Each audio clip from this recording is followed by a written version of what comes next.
Hello friends. మనం ఈ వీడియోలో రియల్ ఎస్టేట్ మార్కెట్ అనేది ఫ్యూచర్‌లో ఎలా ఉంటుంది? ట్రెండ్స్ ఎలా మారుతాయి? గ్రోత్ ఎలా ఉందన్న టాపిక్ డిస్కస్ చేద్దాం. ఫస్ట్ అండ్ రియల్ ఎస్టేట్‌లో smart homes and technology. Going forward ఏమవుతుందంటే రియల్ ఎస్టేట్‌లో ప్రతి ఒక్క హోమ్ అనేది ఇంటర్నెట్‌తో కనెక్ట్ అయ్యి ఉంటుంది. టెక్నాలజీ అనేది బాగా పెరిగిపోతుంది. ఇంటర్నెట్ ఆఫ్ థింగ్స్ అనేవి బాగా పెరిగిపోతాయి. అంటే ఆటోమేషన్ ఉంది కదా! హోమ్ ఆటోమేషన్ అనేది చాలా బాగా పెరిగిపోతుంది. ప్రతి ఒక్కటి టెక్నాలజీతో కనెక్ట్ అయ్యి ఉంటుంది. టెక్నాలజీ యూసేజ్ అనేది చాలా ఎక్కువగా పెరగబోతుంది రియల్ ఎస్టేట్ సెగ్మెంట్‌లో. వాయిస్ కంట్రోల్ డివైస్ కానీ, స్మార్ట్ హోమ్ సెక్యూరిటీ సిస్టమ్స్ కానీ చాలా బాగా పెరగబోతున్నాయి. Second point virtual and augmented reality in real estate. Friends, ఈ రోజున రియల్ ఎస్టేట్‌లో ఒక కస్టమర్ అనేది సైట్ విజిట్ చేయాలి అంటే గనక, కస్టమర్ కనీసం ఒక హాఫ్ డే టైమ్ స్పెండ్ జేయాలి.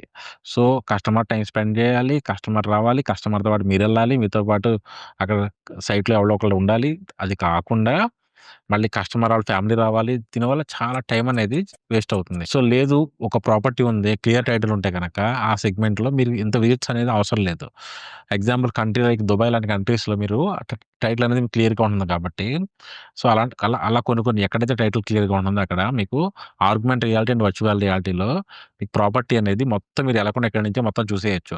అదంతా గోయింగ్ ఫార్వర్డ్ రాబోతుంది. దీనివల్ల రియల్ ఎస్టేట్ అనేది చాలా ట్రాన్స్‌ఫార్మ్ అవ్వబోతుంది ఫ్రెండ్స్. మీరు కూడా టెక్నాలజీ అప్‌గ్రేడ్ అవ్వకుండా ఉంటే గనక మీరు ఇబ్బంది పడతారు. So, rising of co-living and shared spaces. మీరిప్పుడు చూస్తున్నారు కదా! హైదరాబాద్‌లో కొత్త కాన్సెప్ట్ కో-లివింగ్ అంటే ఏంటి? అమ్మాయిలు, అబ్బాయిలు కలిసి ఉంటున్నారు. సో, మనకది ఇప్పుడు మీకు నచ్చకపోవచ్చు కానీ గోయింగ్ ఫార్వర్డ్ అనేది జరగబోయేది అదే. ఎందుకంటే మార్కెట్ చూస్తే యూరోపియన్ మార్కెట్‌లో గాని, అమెరికన్ మార్కెట్‌లో అయితే చాలా బాగా గ్రో అవుతా ఉంది. అది కాకుండా కో-వర్కింగ్ స్పేసెస్. చాలా చిన్న చిన్న కంపెనీస్ ఉన్నాయి. ఇండియా చూస్తే small and medium scale companies ఎక్కువుంటాయి. సో, ఆ కంపెనీస్ రేపొద్దున వాళ్ళ ప్రతి ఒక్క దానికి ప్రతి కంపెనీ కాంప్లెక్స్ హాల్ మెయింటైన్ చేయలేదు. ప్రతి కంపెనీ అన్నీ మెయింటైన్ చేయలేదు కాబట్టి, చాలా కంపెనీస్ కోవర్కింగ్ స్పేసెస్ కోసం చూస్తున్నాయి. గోయింగ్ ఫార్వర్డ్ ఈ కల్చర్ అనేది బాగా పెరగబోతుంది. స్టార్టప్ కల్చర్ అనేది బాగా పెరుగుతుంది కాబట్టి, గోయింగ్ ఫార్వర్డ్ రియల్ ఎస్టేట్ మొత్తం కోవర్కింగ్ స్పేసెస్, కోలివింగ్ స్పేసెస్ మీదకి ఎక్కువ ఛాన్సెస్ ఉన్నాయి గ్రో అవ్వడానికి. Next point sustainable and eco friendly buildings. ఈ ఈ మధ్య కాలంలో చూస్తే ఐజీబీసీ రేటెడ్ కమ్యూనిటీ అదంటున్నారు. లేదంటే గనక ఈ మధ్య కాలంలో you're seeing this words green energy అనే వర్డ్ వింటున్నారు. సో, ఐటీ కంపెనీస్‌కి గ్రీన్ ఎనర్జీనే కన్జ్యూమ్ చేయాలని చెప్పి కొన్ని పాలిసీస్ ఉన్నాయి. Global policies.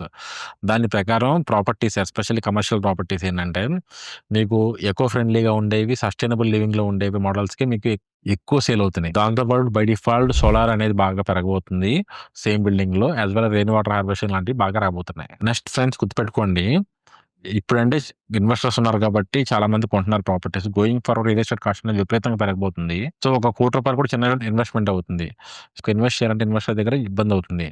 కానీ ఇప్పటికే మీరు చూస్తే గనక చాలా క్రౌడ్ ఫండింగ్ ప్లాట్‌ఫార్మ్స్ వచ్చాయి. అంటే రియల్ ఎస్టేట్‌లో ఒక 20 మంది కలిపి ఒక ప్రాపర్టీ కొనుక్కొని ప్రాపర్టీ మేనేజ్మెంట్ కంపెనీ ఉంటుంది. ఆ రెంటల్ లాంటిదంతా these people will take care. Already కొన్ని కంపెనీస్ ఉన్నాయి హైదరాబాద్‌లో.